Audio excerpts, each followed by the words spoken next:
let's get started. So here we are today, looking at Kafka Downstream Replication using Mysql InnoDB database and Kafka topic consumers. Before we start, we'll have a quick look at our infrastructure.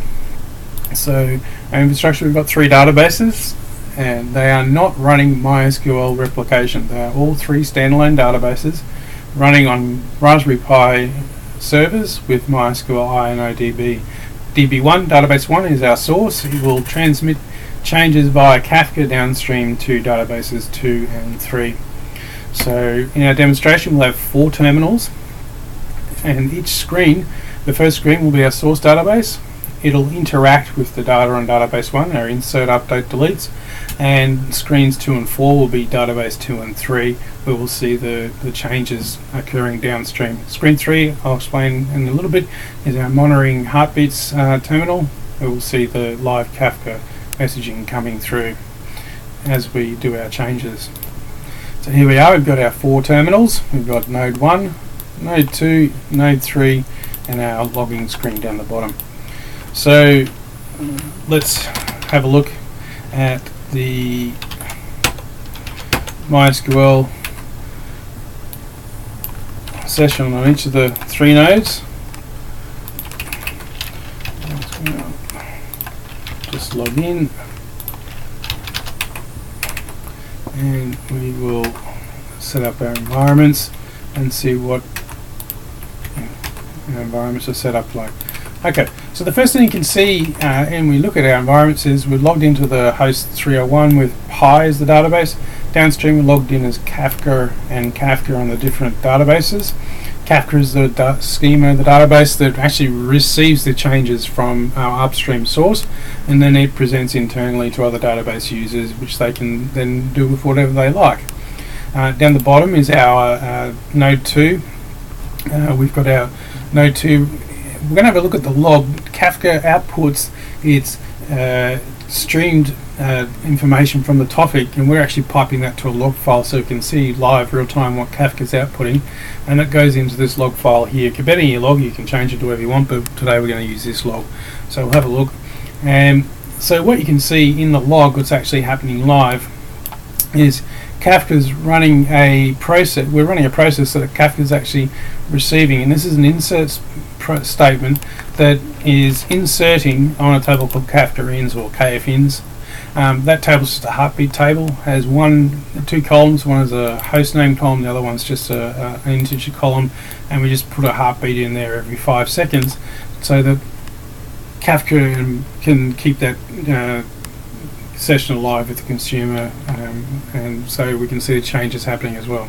I'm not particularly interested in looking at every single transaction that's occurring, so I'm just going to filter out things that are only related to our exercise, and today we're going to be looking at herb T demonstration. So I'm going to look for things related to herb. So we're going to grep for herb. So in our source database, we have 2 tables set up. I'm a big fan of herbs and herb teas, so I like to make my own herb teas.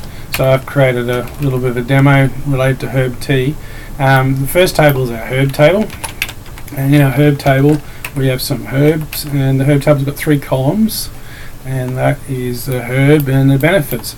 So what that data looks like, there's 175 rows in there. So we'll just have to look at a few rows just to see what sort of data we have. So we'll take the first 20 rows, and that first 20 rows we can see there's a herb called horsetail, and it's got some benefits like prevent cancer or skin care or whatever. And then we've got another one called licorice root, which helps with rheumatoid arthritis or stomach problems. So we've got some data in there for different types of herbs. Now there's plenty of different benefits of taking herb tea, and so I'm just going to take the first 20 rows of the herbs table, limit by 20, and look at some of the benefits. Now I'm actually feeling a bit anxious today about whether the presentation will finish until the end, so I'm going to go and create a tea that we can use to help with anxiety. So before we do that, we need to have a look at our herb tea table. Our herb tea table is just a table that we use to build our teas, so to speak. So in the herb tea table we've got 5 columns. We've got the tea type, default value is new, herb, and from the above table is herb. Our dose, how many teaspoons or tablespoons to use, and default value is 3. and our serving sizes, so 700 mils is a serving size, which is the default value. So I'm going to go ahead and create a T. Like I said, I'm feeling a little bit anxious about the presentation, so I want to go and find all the T's that actually help with anxiety. So we're selecting herbs with the benefits like anxiety, and oh well, we've got 4 herbs there. So there's 4 herbs in the table with the benefit of anxiety. So I'm going to go and take those, and I want to insert them into the herb T table. Now before I do that, I want to have a quick look at the herb T tables downstream, just to make sure there's no data in them, and it helps if I get my syntax correct. And we can see that there's no rows downstream in the table. So if we describe these tables, we can see that they match up with our upstream tables, with one exception being an extra column on the end, the HID or the herb ID column. This is the value from the source database. The local table has its own primary key, so we use the HID for transactional consistency downstream. So I'm going to go ahead and insert some rows into our herb T table, because when I make my tea now I'm still a little bit anxious.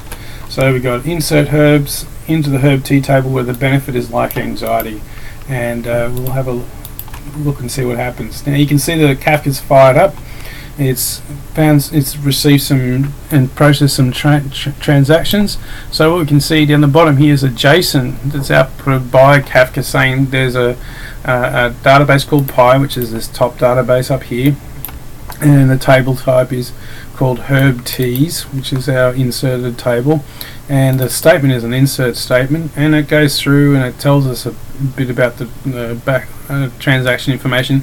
The important stuff here is the data, so we can see the data subsection in the JSON is telling us the T type is herb new hops. We look at the hops we've got here, and the dosage and serving size. So that's appeared to have gone through. So let's go and have a look at our herb T tables and see if they've got the transaction. So node 2's got it, and node 3's got it as well. That's all really good, fine and dandy. So I'm not really happy with the T type being new. I want to remember why I made this T if I find it's really good. So I'm going to go and update the table and say I want to change the value so that it's something I can remember. So we've got herb T. So let's update the T type and set it to anxiety, where the T type is equal to new. So we've got some transactions. We've got an update transaction in Kafka here. The data's come through again. There's a subsection now, a new subsection in the JSON called old. And what that's saying is the old value of the data, where it had a T type of new, it's now going to be changed to anxiety. So if we go over to our nodes 2 and 3, we can see the data is being replicated. So that's all really good. We've got some data going downstream, it's being replicated. So if I'm a user, how does this look for me as another user, not just a Kafka user? So let's go ahead and log in down here on node 3 as the Pi user.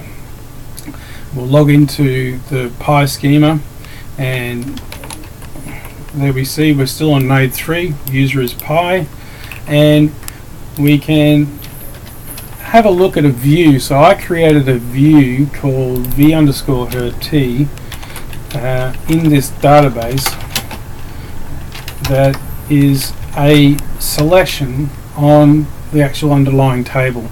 So you can see here the view is called herb T's. There's a T type, there's a herb, a dose and serving size, and there's no ID in this view. So the downstream user is not interested in the ID column. They just want to know what teas are being made at the moment, because they're in the lunchroom and they're thinking of having some tea and see if anyone's making any tea. Who knows, it could be anything. So let's go ahead and select some rows from there. Select star from herb T's. There we go. So we can see we've got the same information from our sources, our source database, and also the same as what's in database 2 that's being replicated, and I'm really not happy with the T-type now because I'm no longer anxious.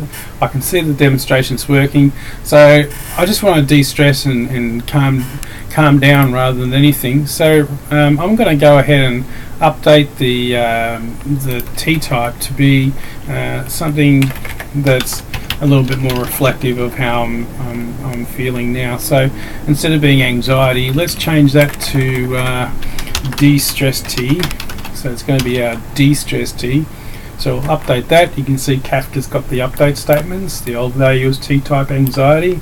Let's go into our herbs table, select star from herbs. Yep, de-stress.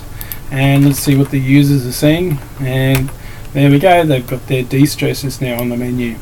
So as we can see, the replication's working just fine. And you know what? I'm de-stressed now. I'm no longer anxious.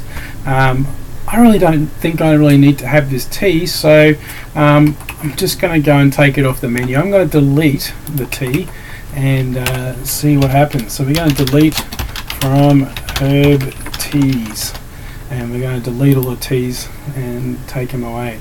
Let's have a look. So the delete statements have come through. We can see the data inside the JSON there. Let's go to our herb T table. Oh, there's no T down there. And let's have a look at down, and there's no T for the user as well. So as we can see, the replication of the transactional changes is working, and the Kafka is doing its job superbly as well. Thank you very much.